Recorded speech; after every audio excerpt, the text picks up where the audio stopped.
চীনের পর এবার একই সাপের আতঙ্ক দেখা দিয়েছে বাংলাদেশেও। ভয়াবহ বন্যার পানিতে ভেসে বেড়াচ্ছে শত শত সাপ। শুধু পানিতেই নয়, এসব সাপ ঢুকে পড়ছে মানুষের ঘরবাড়ি, ভবন, এমনকি আশ্রয়কেন্দ্রের আশপাশেও। বন্যার দুর্ভোগের সঙ্গে এবার যোগ হয়েছে বিষধর সাপের নতুন আতঙ্ক। সামাজিক মাধ্যমে ছড়িয়ে পড়া ভিডিওগুলো রীতিমতো গা শিউরে দেওয়ার মতো। কয়েকদিন আগেই দক্ষিণ চীনের গুয়াংশি অঞ্চলের হেংজো শহরে বন্যার পানিতে একটি খামার থেকে প্রায় ৯০০টি সাপ বেরিয়ে যায়। স্থানীয় প্রশাসন জানায় বেশিরভাগই জলজ সাপ হলেও তাদের মধ্যে ছিল বিষধর কোবরাও। আর সেই চীনের ঘটনার পর এবার একই ধরনের দৃশ্য দেখা যাচ্ছে বাংলাদেশের বান্দরবানেও।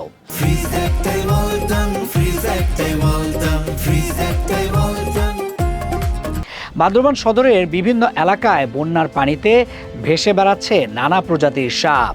স্থানীয়দের অভিযোগ, সাপগুলো শুধু রাস্তাঘাটেই নয়, ঢুকে পড়ছে ঘরবাড়ি ও ভবনের ভেতরেও। ফলে পানিবন্দী মানুষের জন্য প্রতিটি মুহূর্ত হয়ে উঠেছে আতঙ্কের।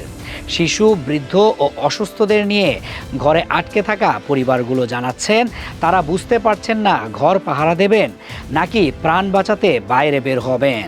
স্থানীয়দের ভাষ্য, ৪-৫ দিন ধরে তারা পানিবন্দী। অনেকেই এখন পর্যন্ত পর্যাপ্ত ত্রাণ পাননি।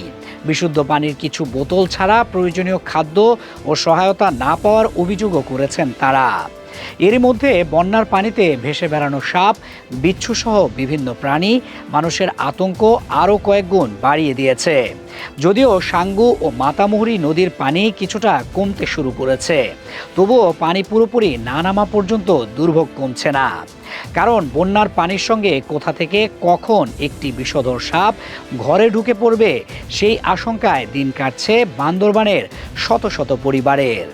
এদিকে চীন ও ভারতে বন্যা পরিস্থিতি মোকাবেলায় উদ্ধার ও ত্রাণ কার্যক্রম জোরদার করা হলেও ক্ষতিগ্রস্ত মানুষের স্বাভাবিক জীবনে ফিরতে সময় লাগবে বলে মনে করছেন সংশ্লিষ্টরা।